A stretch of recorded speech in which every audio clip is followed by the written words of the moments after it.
ये मूवी एक American comedy drama movie है जिसकी IMDb रेटिंग है 8.8 और ये रोटेन टोमेटो पे 71% प्रेस है। इस मूवी में लीड कैरेक्टर का रोल प्ले किया है फेमस एक्टर टॉम हैंक्स ने। और एक इंटरेस्टिंग बात यह है कि इस मूवी की हिंदी रीमेक बन रही है लाल सिंह चड्ढा के नाम से, जिसमें लीड रोल में आमिर खान नजर आने वाले हैं। अब क्या ये रीमेक मूवी ओरिजिनल मूवी को मैच कर पाएगी, वो तो मूवी के रिलीज के बाद ही पता चलेगा। तब तक आप इसकी एक्सप्लेनेशन सुन लीजिए। मूवी स्टार्ट होती है और हमें मूवी का मेन कैरेक्टर फॉरेस्ट गंप दिखाया जाता है। इसमें उसका नाम फॉरेस्ट गंप होता है। गंप बस स्टॉप पे बस का वेट कर रहा होता है कि तभी उसके पास एक लड़की आती है जिसके जूते देखकर गंप कहता है कि उसके पास भी ऐसे ही जूते हुआ करते थे। उसके बाद वो अपनी स्टोरी उस लड़की को सुनाने लगता है और मूवी फ्लैशबैक में चली जाती है। आगे हमें दिखाया जाता है कि गंप जब छोटा था तो उसकी माँ उसे डॉक्टर के पास लेके आती है। गंप को ब्रेसेस वाले जूते पहनाए जाते हैं क्योंकि उसकी स्पाइनल कॉर्ड कर्व होती है। डॉक्टर बताता है कि उसे ऐसे ही रहना पड़ेगा। गंप को उन जूतों में दिक्कत तो होती है, लेकिन उसकी माँ उसका कॉन्फिडेंस बढ़ाती है और उसके अंदर पॉजिटिव थॉट्स लाती है कि ये इसकी डिमेरिट नहीं बल्कि ये एक मेरिट है, जैसा कि हर माँ करती है। गंप की डिसेबिलिटी की वजह से उसका एडमिशन एक नॉर्मल स्कूल में नहीं हो पाता है, लेकिन किसी तरह उसकी माँ उसका एडमिशन एक नॉर्मल स्कूल में करवा देती है। स्कूल जाते समय जब गंप बस में एंटर करता है तो उसे कोई भी सीट नहीं देता। तब उसे जेनी नाम की लड़की अपने पास बैठने के लिए बोलती है और आगे चल के वो उसकी बहुत अच्छी दोस्त भी बन जाती है। गंप की माँ एक विधवा होती है, जिसकी वजह से फाइनेंशियल सपोर्ट के लिए वो अपने घर के कुछ रूम को रेंट पे देती है।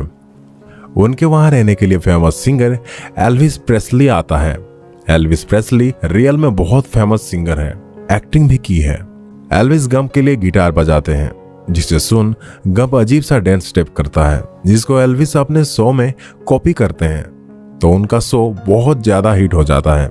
जैसे जैसे समय बीतता है गंप और जेनी एक दूसरे के बहुत अच्छे दोस्त बन जाते हैं। एक दिन जब दोनों पार्क में वॉक कर रहे होते हैं तभी उनकी क्लास के कुछ बच्चे वहां आके गंप को पत्थर मारने लगते हैं। जेनी उसे उठाती है और भागने को बोलती है। गंप किसी तरह से अपने ब्रेसेस वाले जूते के साथ भागने लगता है और वो बच्चे उसका पीछा करने लगते हैं। धीरे धीरे गंप की स्पीड बढ़ने लगती है। देखते ही देखते उसके जूते के ब्रेसेस टूट जाते हैं और गंप बहुत तेज भागने लगता है। वो बच्चे साइकिल से होते हैं, फिर भी वो उसका पीछा नहीं कर पाते हैं। जेनी अक्सर रात में गंप के घर सोने के लिए आ जाती है क्योंकि उसका कहना है कि उसके घर में कुत्ता है जिससे उसे डर लगता है, लेकिन ये झूठ था। उसे गंप के साथ रहना अच्छा लगता है। समय गुजरता है और अब दोनों बड़े हो जाते हैं। एक दिन पार्क में वॉक करते समय फिर से उनके पीछे वो लड़के पड़ जाते हैं जो बचपन में गंप को पत्थर मारा करते थे। गंप फिर से भागना शुरू करता है और इस बार उन लड़कों के पास कार होती है, लेकिन वो गंप को नहीं पकड़ पाते। भागते भागते गंप एक रग्बी मैच के बीच में आ जाता है और उसे तेज दौड़ता देख टीम का कोच भी हैरान हो जाता है। वो गंप की स्पीड देख के उसे रग्बी टीम में रख लेता है। क्योंकि वो कॉलेज की टीम होती है इसलिए गंप को कॉलेज ज्वाइन करना पड़ता है, पर अभी तक उसका स्कूल भी कंप्लीट नहीं हुआ होता है क्योंकि उसका IQ लेवल बहुत कम होता है।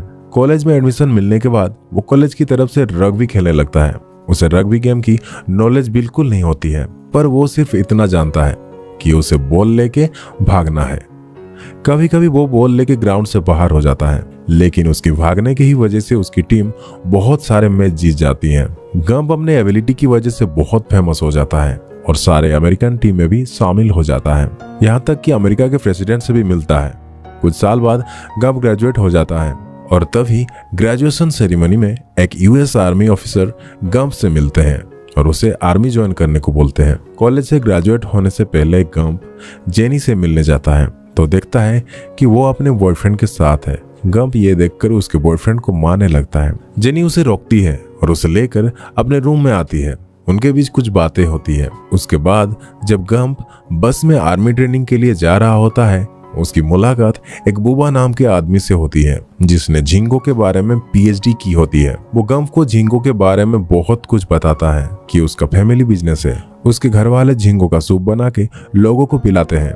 गंप आर्मी कैंप में ट्रेनिंग बहुत अच्छे से करता है, चाहे वो आर्म्स को मेंटल या डिसमेंटल करना हो या ड्रिल करना हो। और बुबा अपने झींगों की थ्योरी गंप को सुनाता रहता है। दोनों के बीच बहुत ही अच्छी दोस्ती हो जाती है। ट्रेनिंग के वक्त जेनी की मुलाकात गम्प से होती है, लेकिन जेनी को लगता है कि गम्प उसके लायक नहीं है।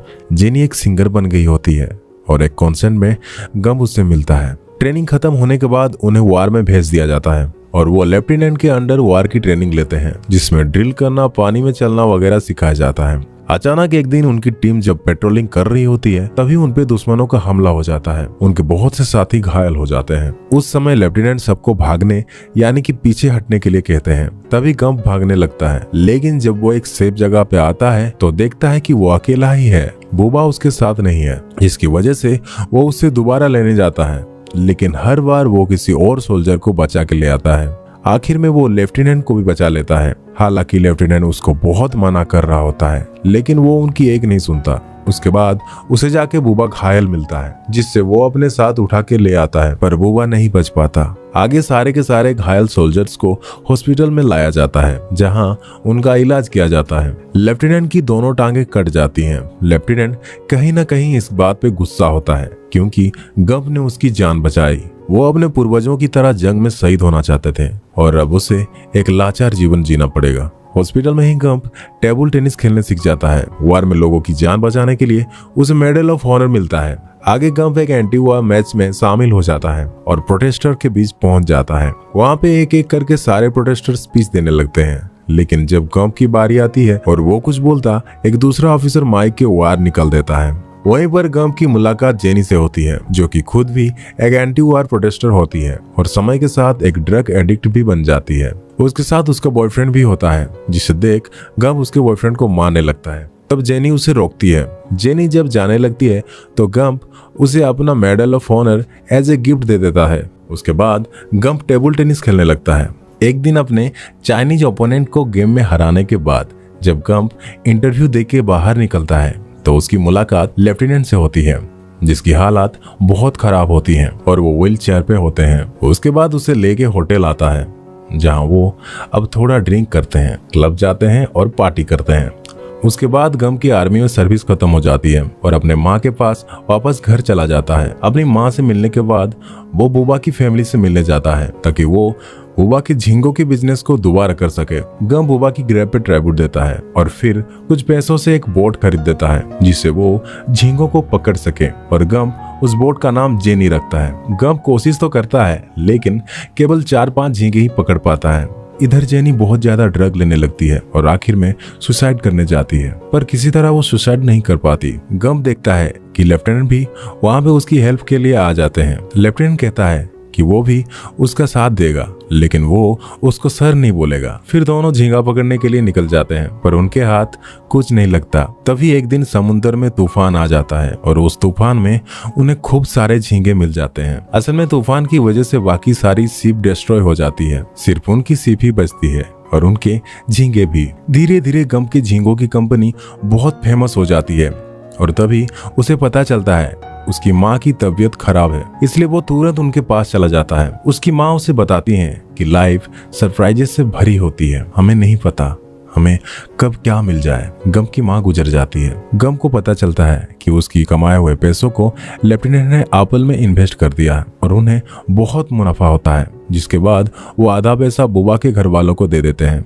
जिसके बाद उनकी लाइफ भी बहुत अच्छी हो जाती है। एक दिन गम्प के पास जेनी आती है। अब वो पूरी तरह से ठीक हो गई होती है। वो गम्प के साथ रहती है। दोनों जैसे बचपन में साथ रहते थे वैसे ही साथ रहते हैं। गम्प उसे बहुत सारी बातें करता है और एक दिन उसे शादी के लिए प्रपोज करता है, लेकिन जेनी उसे मना कर देती है क्योंकि वो गम्प के लिए लायक नहीं है। उस रात दोनों प्यार के कुछ पल बिताते हैं, लेकिन अगली सुबह जेनी गम्प को छोड़ के चली जाती है और साथ ही उसका मेडल ऑफ ऑनर भी। गम्प जब सुबह उठता है तो जेनी को ना पाके उसको दौड़ने का मन करता है और सफर पे निकल पड़ता है। रास्ते भर वो केवल दौड़ता रहता है। वो केवल खाने और सोने के लिए रुकता है, बाकी समय केवल दौड़ता रहता है। वो कई समुद्र और देश तक क्रॉस कर लेता है। वो कुछ लोगों के लिए इंस्पायरेशन बन जाता है और उसके इस सफर कई लोग उसके साथ भी हो जाते हैं। कई लोग उसे हेल्प भी मांगते हैं और जाने अनजाने में गम्प उनकी हेल्प भी कर देता है। उसकी न्यूज टेलीविजन में दिखाई देती है, जिसे जेनी भी देखती है। आखिर में जब गम्प थक जाता है